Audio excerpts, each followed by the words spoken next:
Está começando mais uma edição do Fórum. Vamos falar hoje do Comitê de Credores. Para saber o que é e como funciona no processo de recuperação judicial, vamos conversar agora com os advogados Eduardo Guerra e Tiago Cedras. Eu gostaria aqui de agradecer os senhores pela presença em nosso programa Fórum e gostaria também já de convidá-los para assistir uma reportagem feita pela nossa equipe aqui da TV Justiça que trata justamente deste assunto, ou seja, a Lei de Falências de 2005. Vamos ver. Ser dono do próprio negócio pode ser uma opção tentadora. Ninguém abre um negócio pensando em não ter lucro. Todo mundo abre uma empresa e ele é obrigado a ter lucro para se manter, até para se manter. Mas ele lembra que para garantir o lucro é fundamental cumprir com os compromissos. Exige muito planejamento, organização, liderança, controle, para que você não caia no vermelho, né? Mas e se a situação ficar difícil? O melhor é fechar as portas, certo? Errado. Atual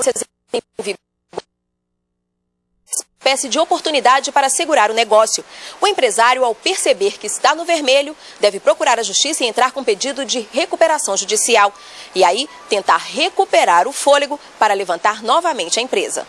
O primeiro passo para a recuperação judicial é fazer a solicitação na justiça. A análise é feita pelo juiz e, se o pedido for aceito, a empresa perde a autonomia. É nomeado um administrador que vai elaborar uma série de medidas a serem adotadas e estabelecer o prazo de recuperação.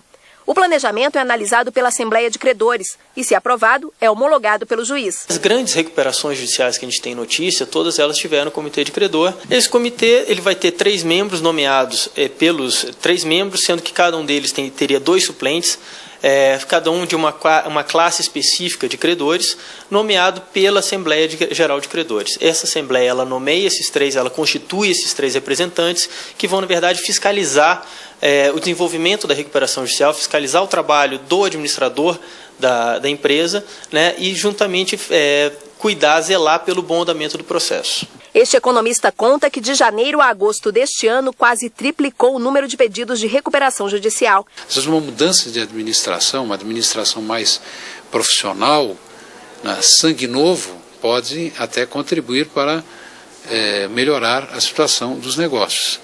Em outras situações, quer dizer, extremas, realmente é preciso que a empresa tenha fôlego, tenha prazo, tenha tempo, como a legislação prevê, de até 2 anos, para essa recuperação.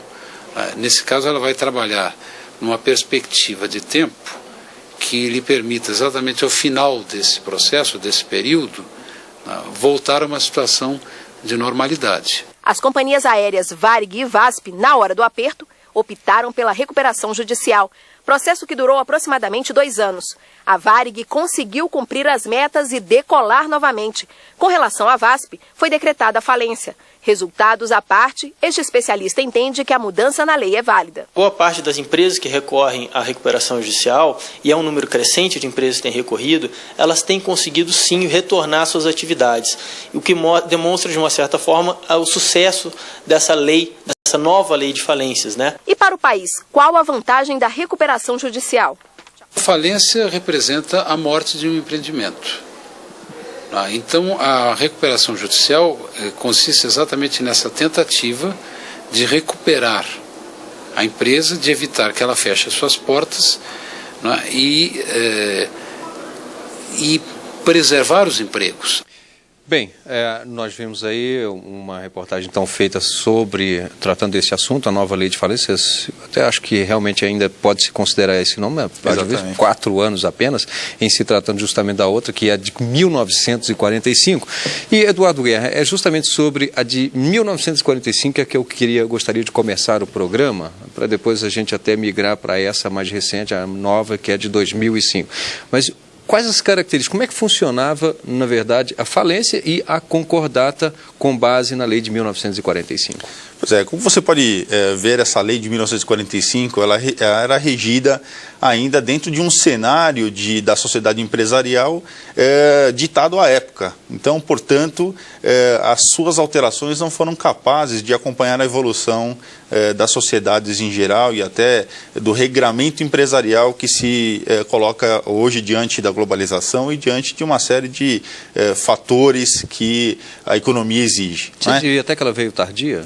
Eu acho que ela veio tardia, já era um anseio muito antigo dos empresários, uma forma de reestruturação do seu negócio de maneira mais eficiente, de maneira mais efetiva. O que nós tínhamos com esse decreto de 1945 era um resultado extremamente insatisfatório. Insatisfatório tanto para a sociedade em geral quanto para as empresas. 80% das empresas que ajuizavam a ação de concordata, por exemplo, que era a forma de reestruturação do negócio, tinham a sua falência decretada. Por quê? Porque era um sistema bastante antigo, efetivamente não existiam mecanismos de administração empresarial que facilitassem ou permitissem ao empresário agregar algum tipo de renovação naquele modelo de negócio que eventualmente já era vencido, né? Porque todo modelo de negócio tem o seu período de maturação e quando acende a luz vermelha, onde indica a necessidade de uma reestruturação,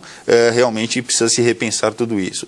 E aí então entrava a concordata com um procedimento absolutamente ineficaz, que era apenas uma dilação de pagamento, que era a oportunidade que o credor tinha, o devedor tinha de gerenciar aquele passivo que ele acumulou durante um determinado período. Portanto, a empresa tinha que no primeiro ano fazer o pagamento de 40% do seu passivo, restando para o segundo ano, eventualmente, a diferença de 60%.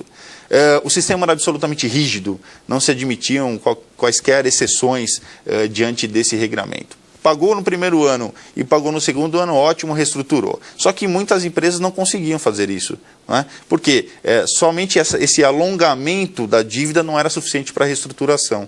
E isso que resultava, eventualmente, numa ineficácia absoluta desse tipo de regramento. Então, no caso, a prioridade era pagar a dívida, não necessariamente recuperar-se. O que o Eduardo acabou de dizer traz para a gente a principal diferença dos dois diplomas. A nova lei tem o espírito de conseguir promover a sobrevivência, a perpetuação da empresa. É a perpetuação da empresa que vai trazer, e a gente quando pensa na perpetuação da empresa, não é só a perpetuação dos trabalhos, dos postos de trabalho, mas a perpetuação de um elemento, a empresa é vista hoje como um elemento indispensável para a sociedade. Não é só mais uma abordagem da empresa como elemento de mercado. A empresa é um elemento que constitui a sociedade e a lei, o decreto anterior, como o Dr. Guerra bem colocou, o decreto visava pura e simplesmente a satisfação dos credores. E com essa premissa... O que inverteu agora inverteu. De 2005. Agora, a satisfação